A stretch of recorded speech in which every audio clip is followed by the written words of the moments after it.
আসসালামু আলাইকুম। আমি ওমর ফারুক। পড়াশোনা করছি চট্টগ্রাম বিশ্ববিদ্যালয়ের বাংলা বিভাগে। Welcome to FBM classroom.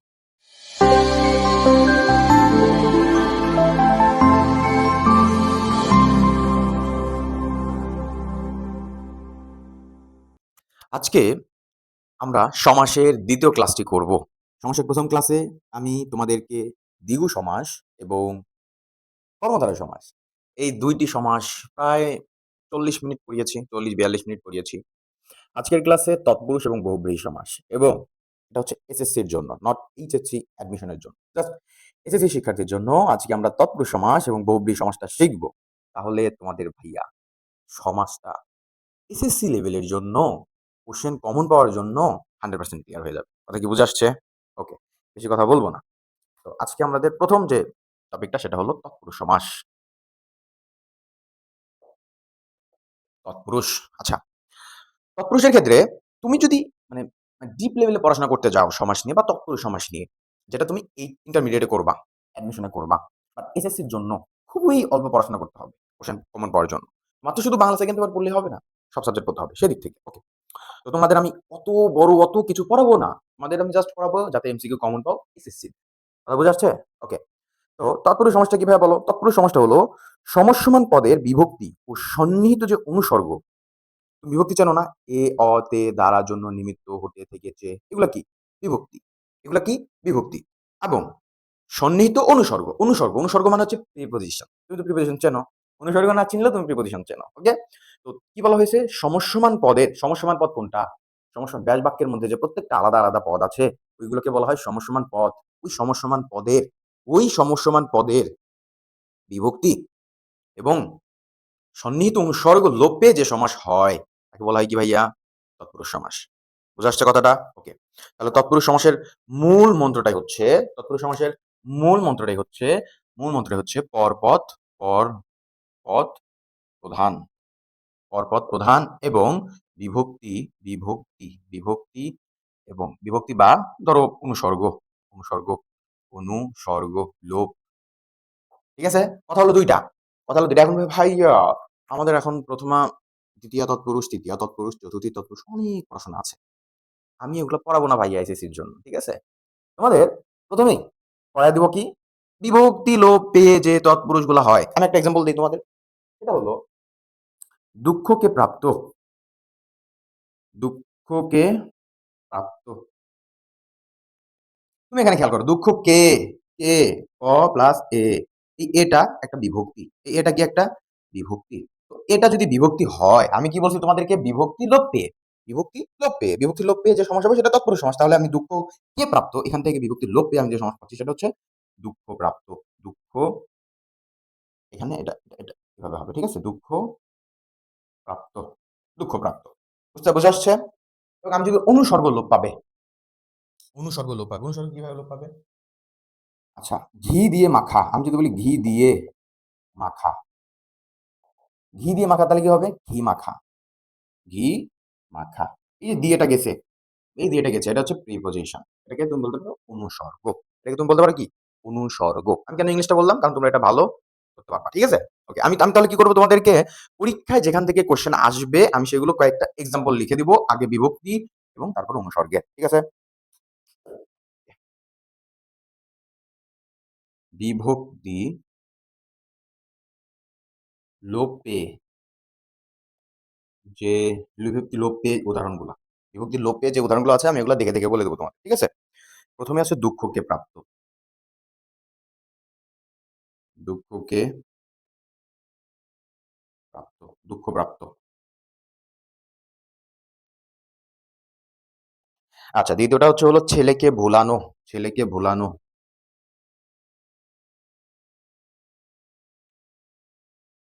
আচ্ছা, নাম্বারিং না করি, তাই না? এমনি লিখতে পারবা। ছেলেকে ভোলানো। কি হবে এটা? ছেলে ভোলানো। ছেলে ভোলানো। তোমাদের তো এটা বুঝাইলাম। এখানে দেখো ছেলেকে। এখানে কি বলছে ভাইয়া? ছেলেকে অর্থাৎ এ বিভক্তি। এ বিভক্তিটা লোপ পাইছে এখানে গিয়ে। ছেলেকে এটা লোপ পাইছে। ঠিক আছে? ছেলেকে ভোলানো, ছেলে ভোলানো। ওকে। এরপরে আছে কি? মামার বাড়ি, মামার বাড়ি। মামার বাড়ি, মামা বাড়ি। ঠিক আছে? এগুলো কিন্তু পরীক্ষায় আসবে ভাইয়া। এগুলো পরীক্ষায় আসবে যে বিভক্তির লোপ পেয়ে বিভক্তির লোপ পেয়ে নিচের কোনটি বিভক্তির লোপ পেয়ে তৎপুরুষ সমাস হইছে? আসতে পারে না? আসতে পারে। এবং এগুলা বইয়ে যেহেতু দেয়া আছে, এগুলা থেকে আসবে। আমি দেখে, দেখে বলছি। বই পড়ানোর থেকে আমি তোমাদের দেখে, দেখে পড়াই। কোন সমস্যা নেই। ঠিক আছে? ধানের ক্ষেত, ধান ক্ষেত, ধানের ক্ষেত, ধানের ক্ষেত।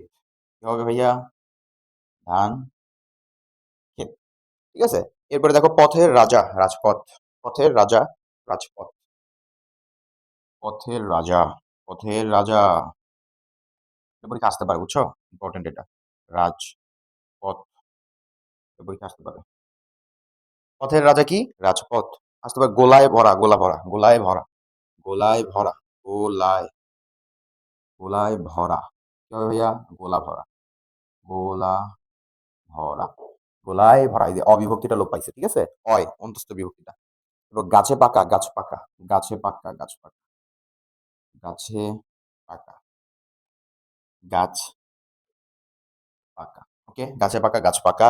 এরপর আছে অকালে মৃত্যু, অকাল মৃত্যু, অকালে মৃত্যু, অকালে মৃত্যু, অকাল মৃত্যু, অকাল মৃত্যু।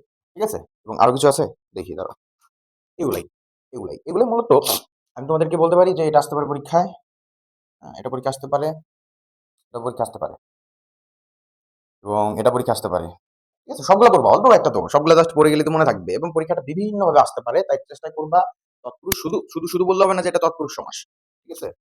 শুধু বললে হবে না যে এটা তৎপুরুষ সমাস। বলতে হবে কি এটা কি বিভক্তির লোপ পেয়ে যে তৎপুরুষ সমাসটা হইছে। এবং তোমাকে বলবে না যে এটা দ্বিতীয় তৎপুরুষ না তৃতীয় তৎপুরুষ। আমি গ্যারান্টি দিলাম। আমি গ্যারান্টি দিলাম। তোমাদের পরীক্ষায় এসএসসি পরীক্ষায় বলবে না নিচের কোনটি তৃতীয় তৎপুরুষ, নিচের কোনটি চতুর্থ তৎপুরুষ, এইভাবে বলবেন না। বলতে পারে কি বিভক্তির লোপ পেয়ে নিচের কোনটি হয়েছে, কোন সমাসটি হয়েছে, এভাবে বলতে পারে। আচ্ছা, তাহলে এটা গেল বিভক্তির লোপ পেয়ে। এরপর আসবো আমরা অনুসর্গ, অনুসর্গ রূপ। ঠিক আছে? ওকে, এগুলো তুলে নিছো? এগুলা তুলে নাও। অনুসর্গ লোপ পেয়ে এগুলো আরো সোজা, বুঝছো? অনুসর্গ লোপ পেয়ে এগুলা আরো সোজা। সন্নিহিত অনুসর্গ লোপ পাওয়া তৎপুরুষের উদাহরণ লিখে দিচ্ছি। সন্নিহিত, কোথায় দেবো? উম সন্নিহিত, আচ্ছা অনুসর্গ লোপ দিলেই বুঝবা তোমরা।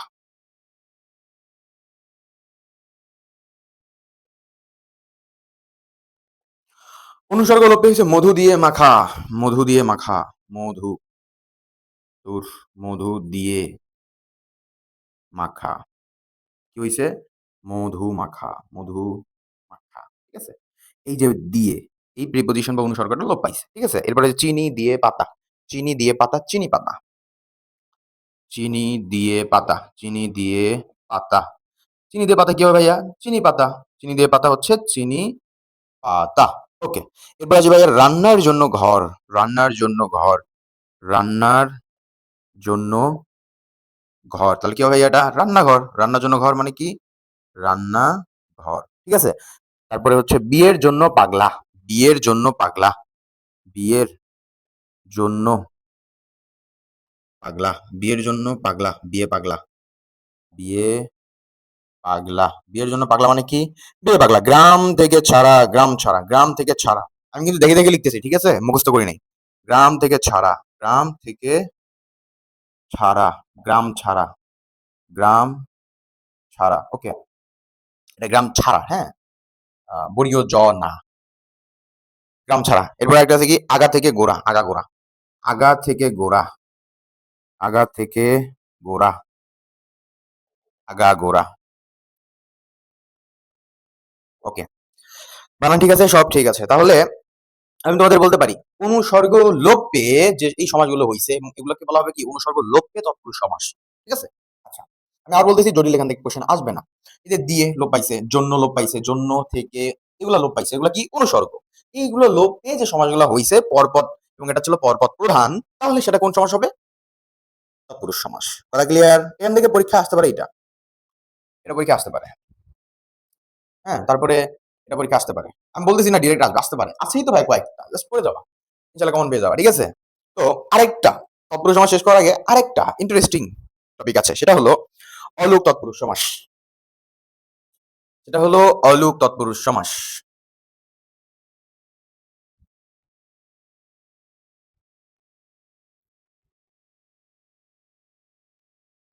অলোক তৎপুরুষ সমাস। কিছু ক্ষেত্রে বিভক্তি লোপ পায় না। ওই যে আমি তোমাদেরকে বললাম যে বিভক্তির লোপ পেয়ে এই সমাস হইছে। বিভক্তি লোপ পেয়ে এই সমাস হইছে, তোমাদেরকে এক্সাম্পল দিলাম না? বাট বাট কিছু ক্ষেত্রে কিছু ক্ষেত্রে বিভক্তি লোপ পায় না। বিভক্তি লোপ পায় না। তাকে অলুক তৎপুরুষ বলে। তাকে অলুক তৎপুরুষ বলে। অলুক তৎপুরুষ বলে। কি বলে? অলুক তৎপুরুষ বলে। বিভক্তি লোপ না পেলে, যেমন আমি বলতে পারি গরুর গাড়ি। ২ টা এক্সাম্পল আছে জাস্ট। গরুর গাড়ি কি হবে? গরুর গাড়ি। তো সেমই থাকবে, সেমই থাকবে। তারপরে তেলে ভাজা, তেলে ভাজা। তেলে ভাজা, তেলে ভাজা, তেলে ভাজা, তেলে ভাজা, তেলে ভাজা। তো ভুল হচ্ছে কেন? তেলে ভাজা। এখানে দেখো গরুর গাড়ি আছে। লোপ পাইছে এখানে? পায় নাই। তেলে আছে। লোপ পাইছে এখানে? পায় নাই। তার মানে কি? লোপ পায়নি। বিভক্তি লোপ না পেলে তাকে বলা হয় অলোক। এবং এটা তৎপুরুষ সমাসের, কারণ এখানে ইম্পর্টেন্ট দ্বিতীয় পদ। ওকে, পরপদটা প্রধান। সে কারণে এই দুটো এক্সাম্পল মনে রাখবা যে এটা হচ্ছে অলোক তৎপুরুষ সমাস। তাহলে গরুর গাড়ি হচ্ছে অলোক তৎপুরুষ সমাস, তেলে ভাজা হচ্ছে অলোক তৎপুরুষ সমাস। ঠিক আছে? অলোক তৎপুরুষ সমাস এই পর্যন্তই তোমাদের এসএসসি লেভেলে আছে। এটার অনেক পড়াশোনা আছে, বাট এসএসসির জন্য এটুকু পড়লে তোমরা এখান থেকে কমন পাবা ইনশাআল্লাহ। এখন তোমাদেরকে পড়াবো যেখান থেকে বেশি এমসিকিউ আসে পরীক্ষায়, আসবে, সেটা হলো বহুব্রীহি সমাস। এটা দিয়ে তোমাদের সমাস শেষ। ওকে, এখন আমরা শিখবো কি বহুব্রীহি সমাস। বহুব্রীহি সমাসটা হচ্ছে ইন্টারেস্টিং একটা টপিক, ইন্টারেস্টিং একটা সমাস, কারণ এখান থেকে তুমি একটু মজা করে পড়তে পারবা। তার আগে সংজ্ঞাটা বলে দিই যে বহুব্রীহি সমাসটা কি। পরীক্ষা আসতে পারে তো, তাই না? ইজি কোশ্চেন করলে। তো বহুব্রীহি সমাসটা হচ্ছে পূর্বপদ যে পরপদ, দুইটা পদ তো থাকে নরমালি। পূর্বপদের অর্থও প্রাধান্য পাবে না, পরপদের অর্থও প্রাধান্য পাবে না। অর্থাৎ নতুন একটা অর্থ বোঝাবে, একটা শব্দের নতুন একটা অর্থ বোঝাবে। আমি যদি তোমাকে বলি লাল পাড় যে শাড়ির, লাল পেরে। এখন লাল পাড় যে শাড়ির, আমি যে ভাবে বলতেছি যে একটা শাড়ি তার পাড় লাল হইলে যে সেটা লাল পেরে হবে না, এটার অর্থ হচ্ছে ভিন্ন, রাইট? তো বহুব্রীহি সমাসটা কি? পূর্বপদ বা পরপদ কোনটির অর্থ বোঝাবে না, নতুন একটা অর্থ আসবে, সেটাকে আমরা বলবো বহুব্রীহি সমাস। তো বহুব্রীহি সমাসের মূল কাহিনীটা কি? নতুন অর্থ, নতুন অর্থ আসবে, নতুন অর্থ আসবে, এটা মাথায় রাখলেই হবে। এখন ভাইয়া বিভিন্ন বহুব্রীহির অনেক বাচ্চা কাচ্চা আছে, বুঝছো? এবং বাচ্চা কাচ্চাগুলো প্রত্যেকটা ইন্টারেস্টিং। প্রত্যেকটা বাচ্চা কাচ্চার মানে বৈশিষ্ট্যগুলো হচ্ছে অনেক ইন্টারেস্টিং। যেমন প্রথমটা হচ্ছে সমানাধিকরণ বহুব্রীহি। এখন আমি প্রথম ২ টা বাচ্চা একসাথে পড়াবো। সমানাধিকরণ এবং ব্যাধিকরণ। ঠিক আছে? সমানাধিকরণ, সমানাধিকরণ বহুব্রীহি এবং হচ্ছে ব্যাধিকরণ। ব্যাধি দেখো অনেক মজা লাগবে। মানে দেখো মজা করে শিখতে পারবে, মনে থাকবে ইনশাআল্লাহ। তো সমানাধিকরণ বহুব্রীহির মূল কাজটা হচ্ছে এর গঠন। এর গঠন, মূল যে ফোকাসটা সেটা হচ্ছে এর গঠন। গঠনটা হচ্ছে কি? পূর্বপদ হচ্ছে বিশেষণ, পরপদ হচ্ছে বিশেষ্য। পূর্বপদ কি? বিশেষণ, পরপদ কি? বিশেষ্য। এবং ব্যাধিকরণের ক্ষেত্রে উভয় পদ, ব্যাধিকরণের ক্ষেত্রে উভয় পদ বিশেষ্য। পূর্বপদ বিশেষ্য, পূর্বপদ বিশেষ্য, পরপদ বিশেষ্য। লিখতেছি এগুলা। পরপদ কি? বিশেষ্য। ঠিক আছে, এটা হচ্ছে মূল পার্থক্য। এবং জাস্ট এইটুকু দিয়ে তুমি খেয়াল করবা, বহুব্রীহি সমাসের তো আমরা বুঝছি। তুমি একটা শব্দ পাইলা, শব্দটা তো বহুব্রীহি সমাস কেমনে বুঝবা? পূর্বপদ পরপদ একটা অর্থ বোঝাবে, নতুন নতুন একটা অর্থ বোঝাবে। ঠিক আছে, এটাই তো কথা। এখন তুমি আইডেন্টিফাই করবা কেমনে ভাইয়া যে এটা সমানাধিকরণ, এটা ব্যাধিকরণ? হাউ? কিভাবে? আমি যদি তোমাদেরকে বলি লাল পাড় যে শাড়ির, লাল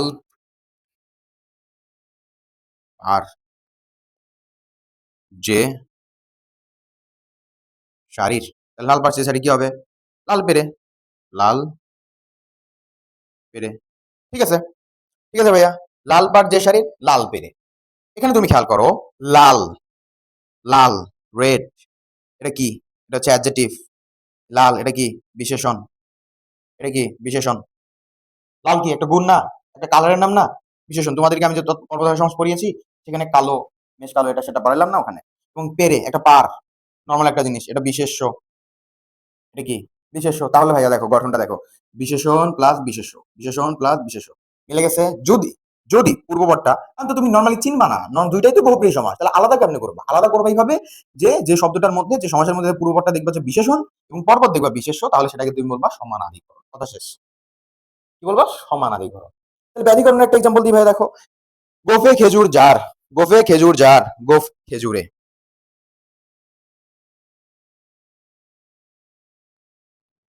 গোফে খেজুর জার, গোফে খেজুর জার, গোফ খেজুরে, গোফ খেজুরে, ঠিক আছে? গোফে খেজুর জার, গোফ খেজুরে। তুমি একটু খেয়াল করো, গোফ, গোফ একটা জিনিস। এই যে গোফ, এটা অবশ্যই বিশেষ্য। গোফ মানে মোষ। আর খেজুর, খেজুর তো একটা খাবারের জিনিস, এটা কি বিশেষ্য। মিলে গেছে?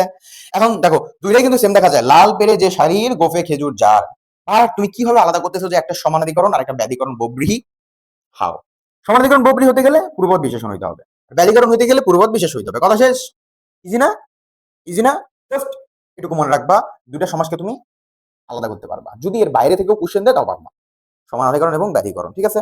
আরেকটা সমাস আছে, সরি আরেকটা ওর বাচ্চা আছে, বব্রী সমাসের বাচ্চা আরেকটা আছে, সেটা হলো পদলোপী। এটাও ইজি, কারণ শব্দের মধ্যেই সবগুলো ক্লু দেয়া আছে। পদলোপী, শব্দের মধ্যে সব ক্লু দেয়া আছে। কি দেয়া আছে? পদলোপী, অর্থাৎ পদ লোপ পাবে। কি পাবে? পদ লোপ পাবে। তাহলে লিখে দিই তোমাদের, পদলোপী, পদলোপী। এক্সাম্পল দিলে ক্লিয়ার হয়ে যাবে। ব্যাস বাক্য থেকে এক বা একাধিক পদ লোপ পাবে। পদলোপীর ক্ষেত্রে কি বিষয়টা? ব্যাস বাক্য থেকে, ব্যাস বাক্য, ওই ব্যাস বাক্য তো চেনো, লম্বা জিনিসটা ব্যাস বাক্য, ওইটা। ব্যাস বাক্য থেকে এক বা একাধিক পদ লোপ পাবে, এটা হলো পদলোপী। যেমন চিরুনির মতো দাঁত যার, চিরুনির মতো দাঁত যার,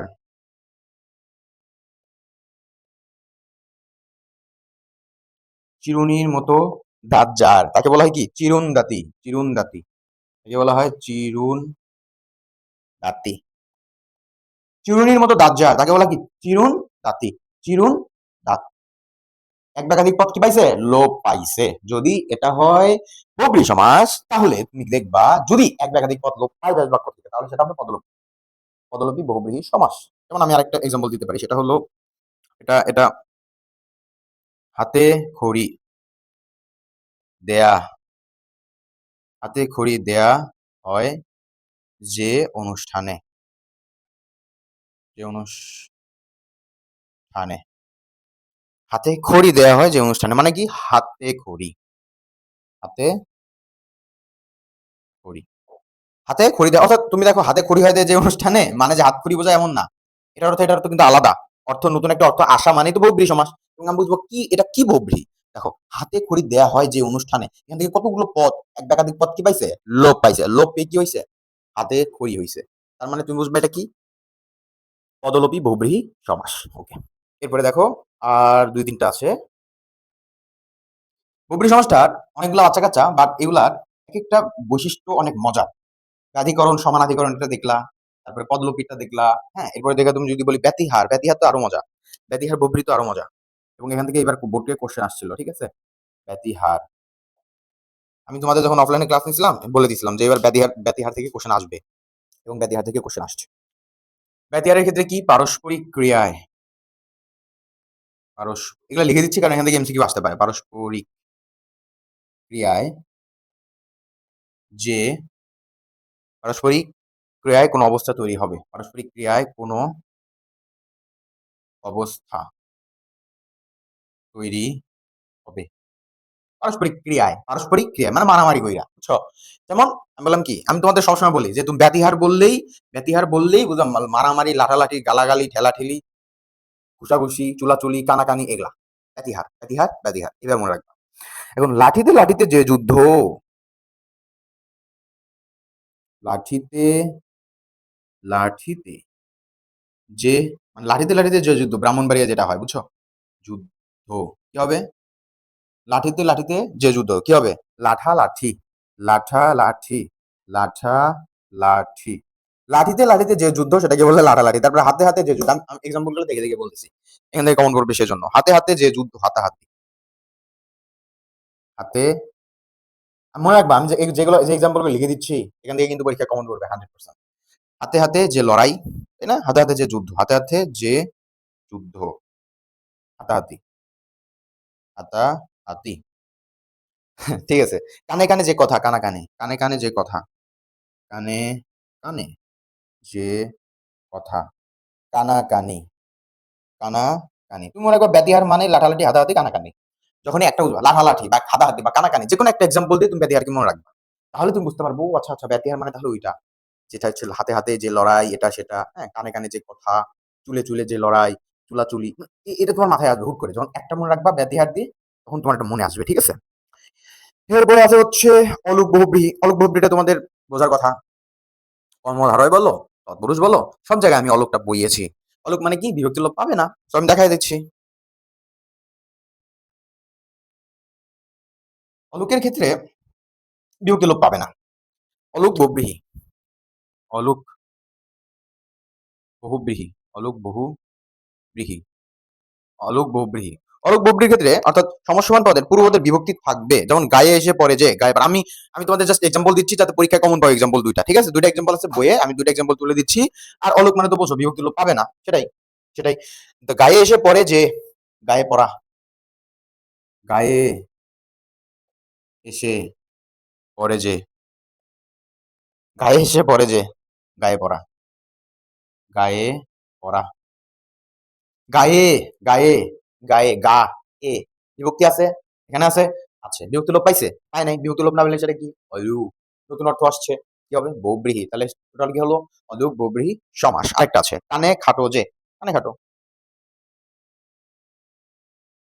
কানে খাটো যে, কানে খাটো। এখন কানে খাটো যে এবং কানে খাটো দুটোর অর্থ কি সেম? না ভাইয়া, অর্থ আলাদা। এবং দ্বিতীয়ত আসো বিভক্তি। বিভক্তি লোপ পাইছে? বিভক্তি লোপ পাইছে? পায় নাই। তাহলে আমি বুঝলাম যদি অর্থর ভিন্নতা আসে সেটা বহুব্রীহি সমাস। বিভক্তি লোপ না পেলে সেটা অলুক। তাহলে কি হলো? অলুক বহুব্রীহি সমাস। ইজি। এই ২ টা এক্সাম্পল থেকে আসতে পারে। এই ২ টা এক্সাম্পল থেকেই আসতে পারে। অদ্ভুত মনে হলো এটাই সত্য। আরেকটা আছে সেটা হচ্ছে সংখ্যাবাচক বহুব্রীহি। সেটা হলো, সেটা ক্লিন করে দেই।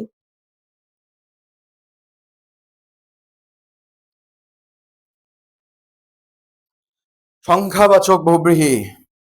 এটা মজা বুঝছো? এটা দিয়ে তোমাদের পড়া শেষ। সংখ্যাবাচক, সংখ্যাবাচক বহুব্রীহির ক্ষেত্রে কি আসে? পূর্বপদ হবে সংখ্যাবাচক। ইজি কথা। অর্থের তো মানে ভিন্নতা আসবেই, নতুন অর্থ আসবে এবং পূর্বপদ যেটা থাকবে সেটা হবে কি? সংখ্যাবাচক। পূর্বপদটা সংখ্যাবাচক। পূর্বপদ সংখ্যাবাচক। পূর্বপদ সংখ্যাবাচক। পূর্বপদ সংখ্যাবাচক।